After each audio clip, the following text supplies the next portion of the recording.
मां तो सोचे भी न सघां इहो पीअण जो कीअं अर्शी सुठा वेरी गुड कुछ न थो चए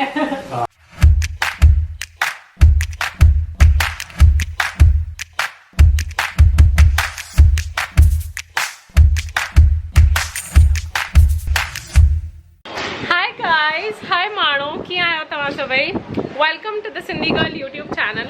अॼु असां योगा डे था सेलिब्रेट कयूं। हाणे आसन वासन न कराईंदासीं, फटाफट कुछ ईज़ी असां खाइण जो ठाहींदासीं जंहिंमें वधीक महिनत न लॻे। मां तव्हां लाइ ख़ासि 2 योगा टीचर हिते गॾु कया आहिनि। अचो त मां तव्हांखे इंट्रोड्यूस करायां। हेन विजय राजपाल, ॾाढा मशहूर yoga teacher and also my father. हेन हरेश अंकल, ॾाढा मशहूर yoga teacher, also Ujaj uncle.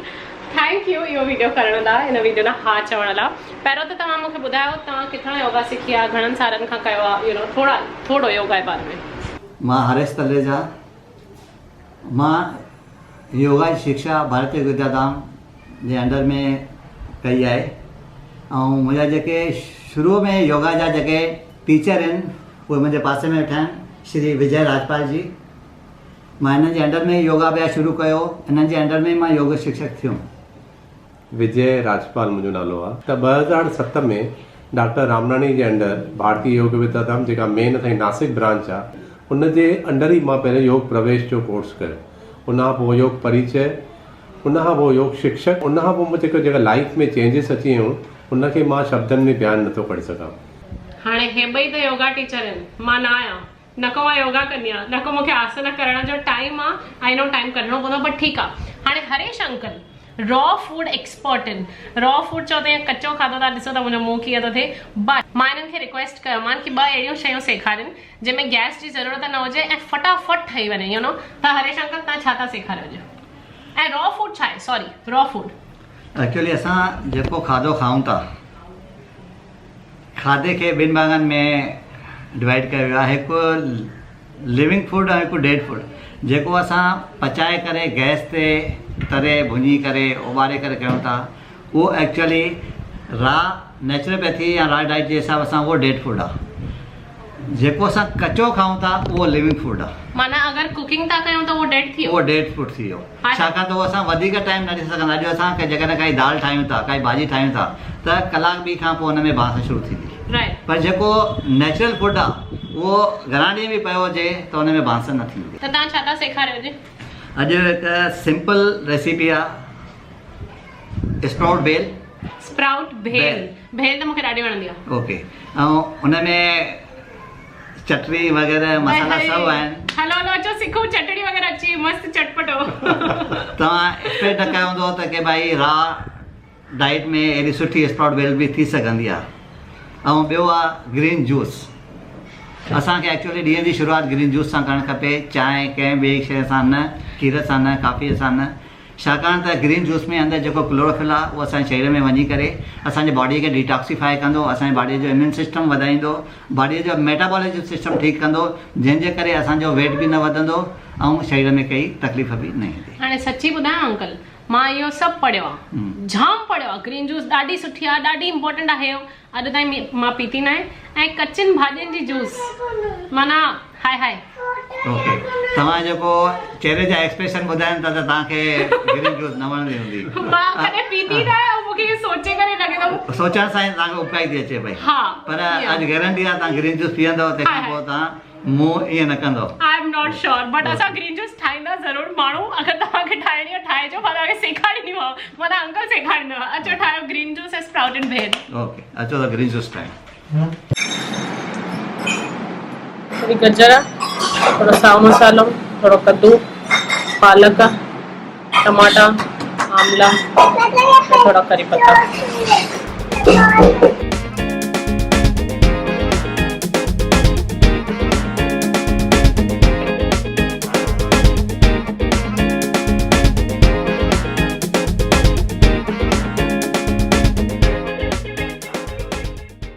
Uncle हे कहिड़ो कपिड़ो आहे?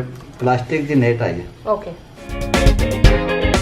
त अंकल हाणे तव्हां हे छाणियो आहे त हे जेके भाॼियूं आहिनि, डॉक्टर्स चवंदा आहिनि कि हे भाॼियुनि बिना छाणणे जूस पीअणी आहे, उहो बि सही आहे न? एक्चुअली हिनखे चवंदा आहिनि फाइबर। पर असांजे शरीर खे फाइबर जी एतिरी ज़रूरत कान्हे। हां मां त पढ़ियो फाइबर जेकॾहिं असां रॉ डाइट फॉलो कयूं था ओके हां तॾहिं ओके रॉ डाइट में फॉलो कयूं था त असांखे फाइबर जी ज़रूरत कान्हे, प्लेन जूस पीअणी आहे। हे बि जेकॾहिं असां यूज़ करणु चाहियूं त असां कंहिं भाॼीअ में या रोटी वग़ैरह ठाहियूं था त हुन में विझी करे असां ठाहे था सघूं। त हिन खे असां हाणे फोग था चऊं, बट मां पढ़ियो आहे कि ग्रीन जूस छाणण बिना पी सघबी आहे। त तव्हांजी मर्ज़ी आहे, इहो पियो त पियो, न त छाणे करे पियो, बट ग्रीन जूस पियो ज़रूरु पियो। त हाणे असां ग्रीन जूस ठाही आहे। अंकल हाणे हिनखे तव्हां चओ पिया टेस्टी करण लाइ कुझु करे था सघो। हे 2.5 साल जो आहे, हे बि ग्रीन जूस पीअंदो सदोरो हर्षी। हा हे त हाणे ख़ुशी ख़ुशी पीअंदो। हिनखे टेस्टी करण लाइ पहिरियों त हिन में असां कारो लूणु मिलाईंदासीं, थोरो चाट मसालो ऐं थोरो टेस्टी अञा टेस्ट वधाइण जे लाइ गुड़ जो पाउडर, गुड़ शक्कर या हिनखे सिंधीअ में मुस्ती चवंदा आहियूं। मुस्ती, मस्ती न मुस्ती। एॾो हिकु चमचो त हिन सां मिठी थींदी जूस। हा वाह थोड़ी मिठी न थींदी पर टेस्ट। अच्छा हिन में जिंजर ॾाढी हुई न? न न जिंजर सां त कॉरेंट जेका आहे उहा वणंदी आहे। हा हा बिंदास। हाणे लीमो। Harshi R U ready? Harshi जी फेवरेट जूस आहे।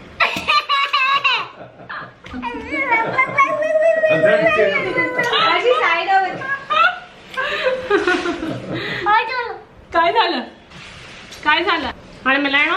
हा ठीक आहे।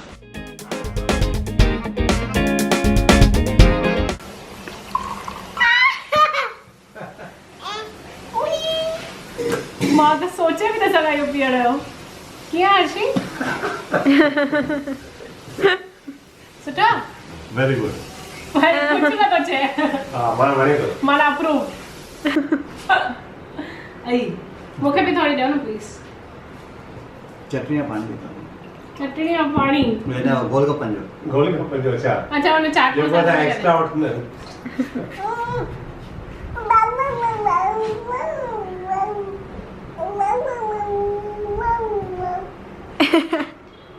ओके नॉट बैड, बट अगर हेल्थ लाइ सुठो आहे इहा टेस्ट एतिरी ख़राब न आहे जेतिरी दवाउनि जी हूंदी आहे। त इहो त मां रोज़ पी थी सघां। I don't mind. अंकल ठाहे ॾिजो। थोरो घटि ॾियो न। हाणे भाउ पुछो था पाणी अथव? सुठो अथव। चीयर्स। बनाना है। इसको ऐसे करके ऐसे इधर से दबा और फिर निकाल। भाउ कीअं? एक्सीलेंट। मूंखे त कुझु प्रॉब्लम न लॻो। त अंकल हाणे मसालो न विझो त पोइ न वञे न अंदरि? वेंदी। शुरूआत में छा थींदो आहे असां हिन ॻाल्हियुनि ते हिरल आहियूं। असांखे जेका ख़ुशबू वणंदी आहे पकड़ खाधे वधीक वणंदी आहे, त उनखे थोरो चेंज करण जे लाइ शुरू में मिर्च मसाला। कहिड़े खाधे जी वधीक वणंदी आहे? हाणे सम्झो कोई चटपटो वड़ा पाव काथे ठहंदो आहे उन ख़ुशबू अहिड़ी असां सुठी लॻंदी आहे, बुख न हूंदी तॾहिं असां खाईंदा अला मन रहियो ई न वेंदो आहे सच्ची में। ॾाढो बढ़िया त पोइ पाते जो सुठो आहे, जाम बढ़िया आहे हिकदमि भई। उर्जी अच। असां हिते राजा कचियूं भाॼियूं थो खाए। हाणे असां स्प्राउटेड भेल था ठाहियूं। अंकल हिन में गैस वैस न खपे न? बिल्कुलु न खपे। त हे अंकल मुङ करे रखिया अथऊं ईअं स्प्राउट ठाहे रखिया आहिनि। स्प्राउट ठाहे रखिया आहिनि, सलाह निकितल आहिनि। अगरि कुझु भाॼियूं बचियूं हर्षीअ बचाई त असां हाणे भेल ठाहियूं था। गिदामिरी, बसर, साओ मिर्च, गुड़ ऐं कारो लूणु ऐं साओ मसालो इन जी चटनी आहे। त इहा तव्हां चटनी मिक्सर में ठाहियो, गैस ते कुझु बि न?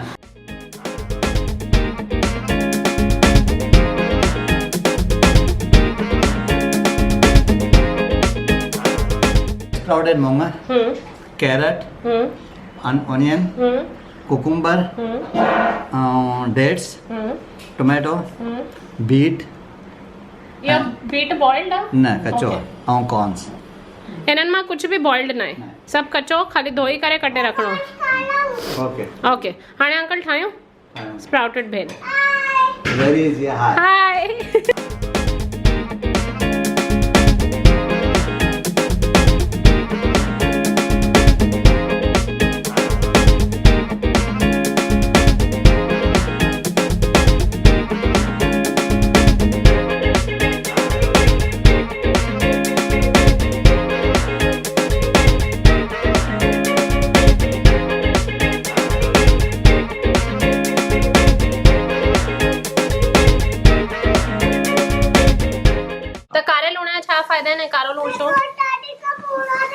असांजो हाँ देते हैं ना पूरा अॼु असां आयोडाइज नमक लूणु खाऊं था उहो असांजे शरीर लाइ ज़रूरी कान्हे आयोडीन राइट पाण वधीक आयोडीन वञी करे असांजे शरीर खे नुक़सानु पहुचाईंदी आहे त इन करे या त कारो लूणु या सींधो लूणु असां यूज़ करे सघूं था ओके हाँ लेके आती हूँ rock salt rock salt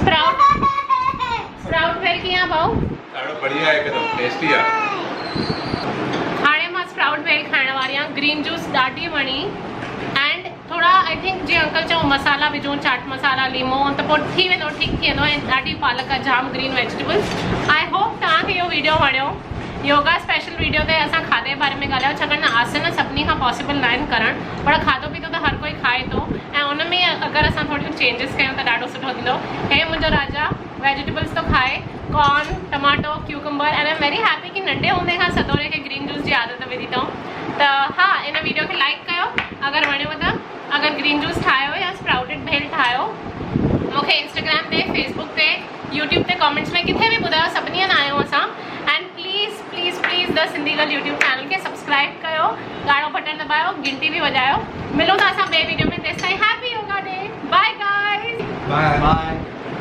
thank you Harshi bye बोल बाय बोल वेजिटेबल्स खाओ हर्षी बोल वेजिटेबल्स खाओ ग्रीन जूस पियो दादा चयो था ग्रीन जूस पियो ॿुधिजो दादाजी बोल बाय